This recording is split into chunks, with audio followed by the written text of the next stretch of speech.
Some people disappear all at once. Others do it so slow, nobody notices, so not even them.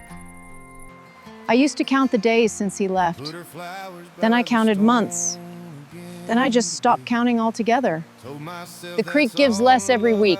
One day it will give nothing, and I will have to decide what that means. And I know what I'll decide. My hands used to shake when I hauled water. Now they are just hands. They do what needs doing.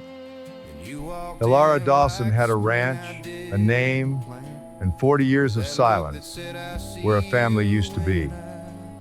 I walk this path twice a day. Creek to house, house to creek. That is the shape of my life now. The porch used to have 2 chairs because there were 2 people. Now there are still 2 chairs and 1 person. She kept that second chair like some folks keep a candle burning. Not because they believe, but because blowing it out feels final. Town is 3 miles east. I go once a week for flour, salt, and whatever conversation Ruth decides to spare. The road to town is the loneliest walk I know. 3 miles of nothing, asking you nothing back. Gravers Bend was the kind of town that never grew, just aged. Like it was born tired and stayed that way. Good morning, Elara. The usual today?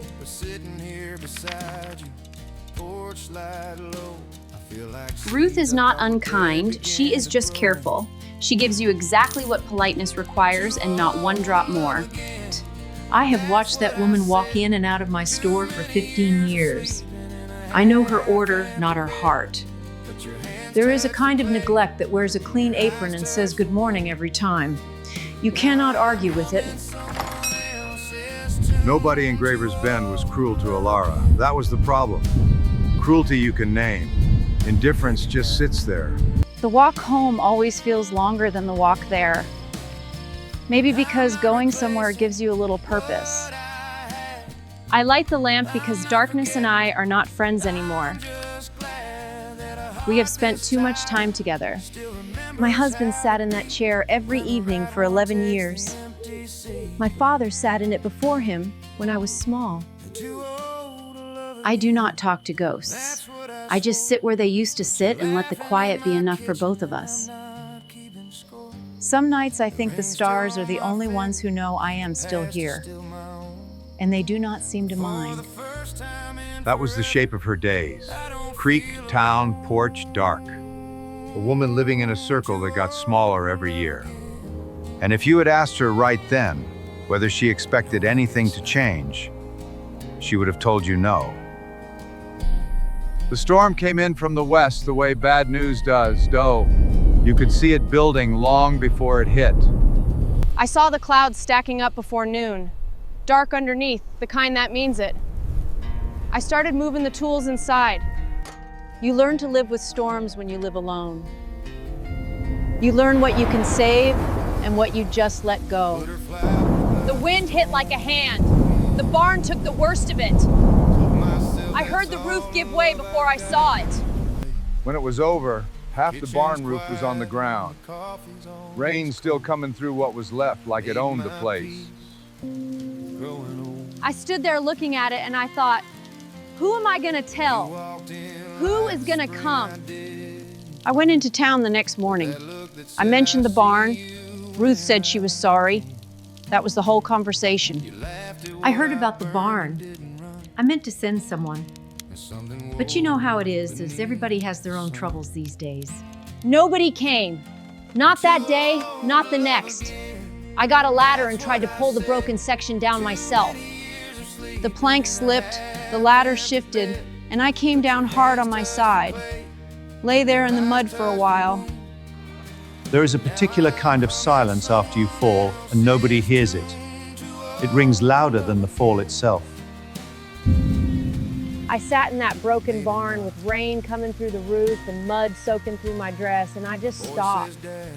I had not prayed in years. I did not know if I still believed enough to pray.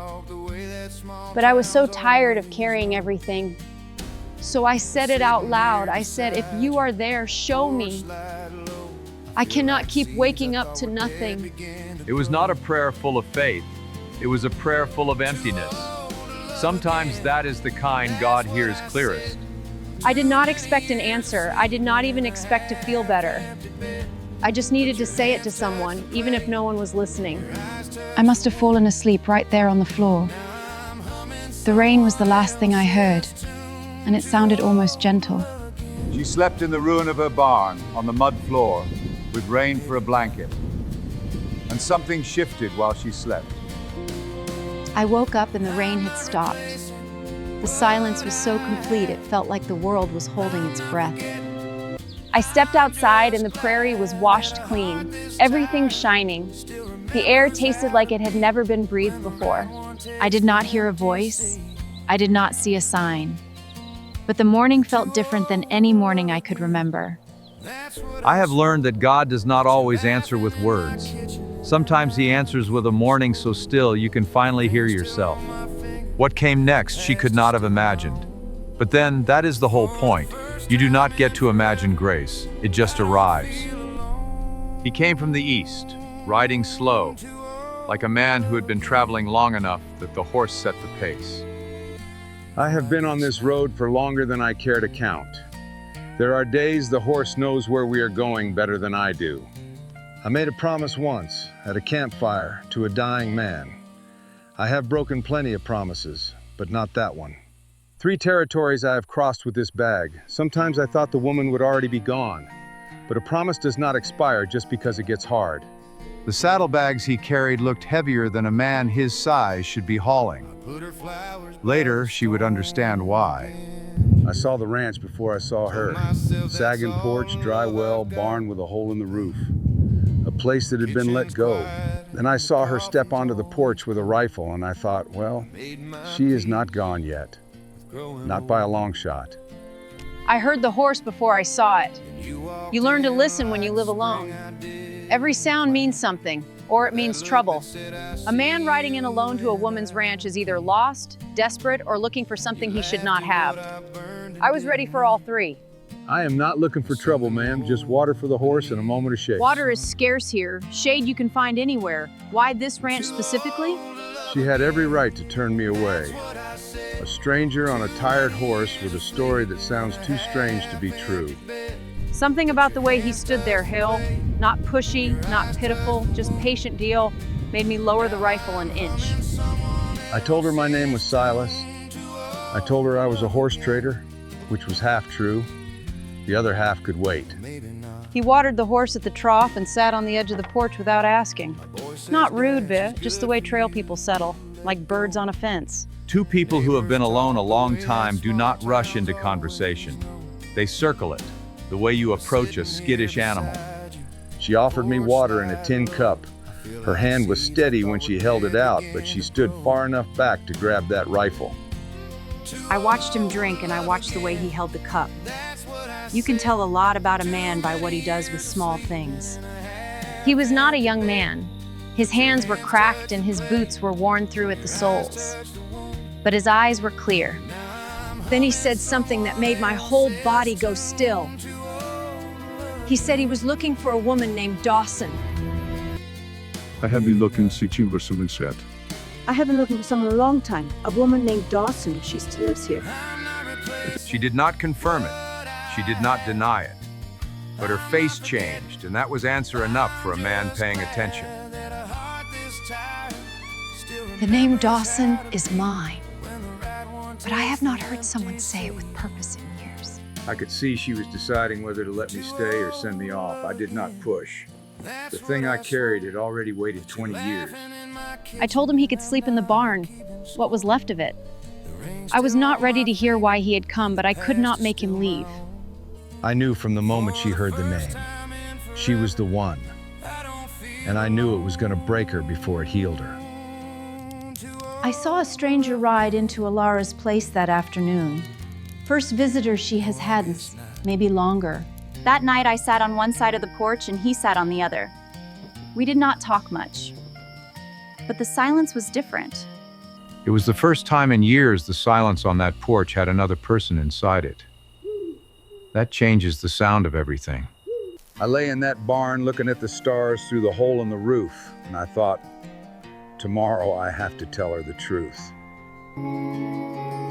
He was carrying something meant for me.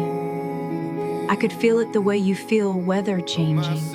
Morning came and he did not leave.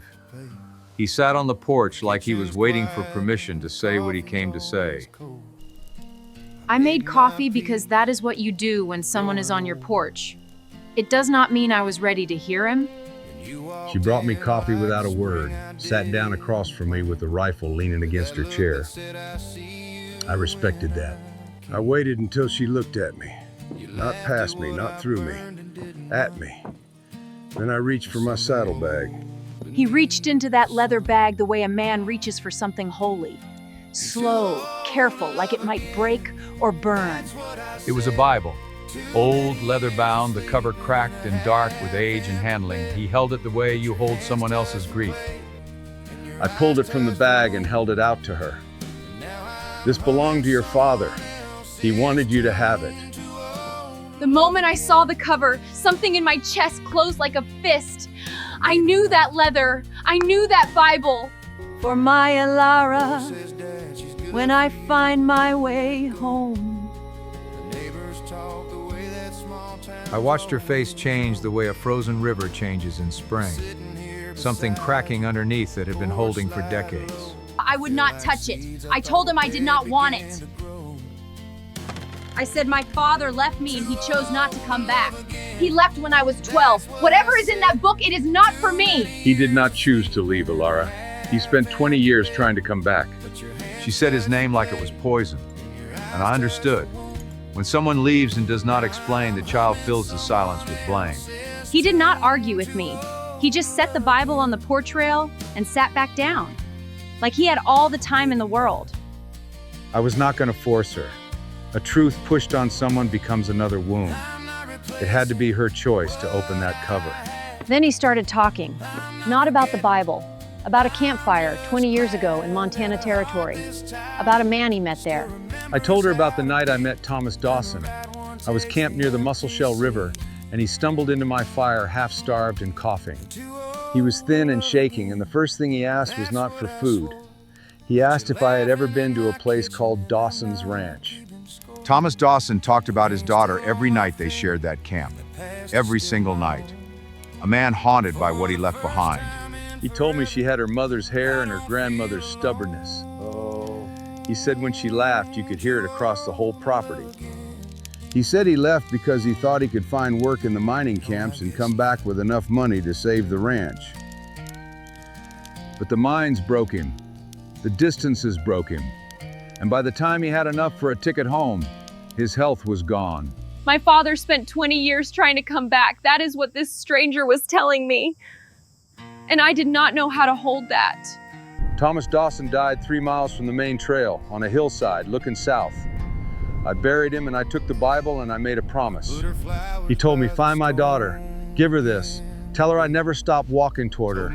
Tell her I was slow, but I never stopped. 20 years. 3 territories. And now he was sitting on my porch telling me my father died trying to come home. That is the thing about the truth. It does not care if you are ready. It arrives on its own schedule and asks you to make room. The Bible sat on the railing between us all morning. She would not touch it, but she could not stop looking at it either. I did not touch it that day. I could not. But I knew I would. Something was already shifting, like a bone setting back into place. She was not ready yet. But the wall had its first crack, and light was coming through it, whether she wanted it to or not. She opened the Bible the next morning, before the sun was fully up, like she wanted to do it before she could talk herself out of it. I woke up in the dark and the Bible was the first thing I thought about. It was like a heartbeat in the house that was not mine. I carried it to the table and sat down and put my hands on the cover. I could feel how many times his hands had been there before mine. I opened it and the first thing I saw was his handwriting. In every margin, between every printed line. Thomas Dawson did not write a letter. He wrote a life. Every margin was a conversation with a daughter he could not reach. The first page had my name and a date. The date was 2 weeks after he left. He started writing to me almost immediately. I left this morning. The hardest ride of my life. I will make this right, Alara. I will come back with enough to keep us. Page after page, he wrote about the mining camps, the cold, the men who died beside him, and always he came back to her. He marked my birthday every single year. A line of scripture and my age. Alara is 13 today. When I heard her reading those ages aloud from the porch, I had to walk away. Next to the 23rd Psalm he had written, I say this one for her every night. Lord, watch what I cannot watch. Hold what I cannot hold. He pressed flowers between the pages. Beside one of them, he wrote, "This looked like what grows by our well." A man who presses a wildflower because it reminds him of his daughter's well-being, that is not a man who forgot. That is a man who could not stop remembering. There were mile markers, dates, and distances. He was mapping his way back to me. He wrote about getting sick in a winter camp. He wrote, "I cannot die here. She does not know I am coming. I have to keep going." I watched Thomas write in that Bible every night by the campfire. He held it like a man holds a letter he cannot send. He was not a man of many words when he spoke, but in those margins he was a river. Everything he could not say out loud, he wrote to her. There was an entry about a sunset. He wrote, "The sky looked like the quilt her mother made. I wish she could see this. I wish she could see anything I see." Every page was a bridge he was building toward her, plank by plank, word by word, and she never knew he was building it. Somewhere around the book of Ruth he had written, I met a preacher today who says he travels these territories. I asked him to remember my name. That preacher was me. That entry was the night we met. He wrote about me before I knew what he would ask me to carry. I turned to the last pages. The handwriting changed there. Shakier, smaller, but he was still writing. The second to last entry said, "I can see the plains now. I can smell the grass. It smells the way it did when she was small."